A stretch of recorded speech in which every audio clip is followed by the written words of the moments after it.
Welcome to Sweet Life Beat Life. We hope this video helps. Solidworks supplies 3 default planes named Front, Top, and Right for starting sketches. Use those planes to orient your first features and sketches accurately. To create a new plane, select existing geometry and choose plane from the reference geometry menu. You can create an offset plane by entering a specific distance, such as 10 mm in the property manager.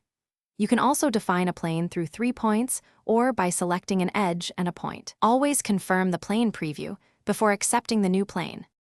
Use angle, parallel, and coincident options to control new plane orientation precisely.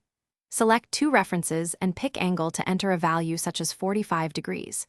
Use parallel to create a plane parallel to a chosen face or plane with a defined offset distance. Use midplane mode to create a plane equidistant between 2 parallel faces or planes.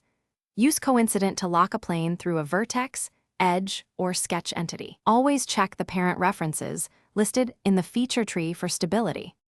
Name planes clearly with concise labels like Top Perf or Plane 45 to help navigation. Right-click and rename a plane immediately after creation to avoid confusion later. Suppress planes that are not in use to keep the feature tree clean and reduce CPU overhead. Use relations and dimensions within sketches to maintain design intent relative to planes. When editing, redefine plane references first to avoid losing sketch constraints tied to them. Regularly rebuild and verify that planes remain fully defined and error-free. Thanks for watching. Consider subscribing if we helped you.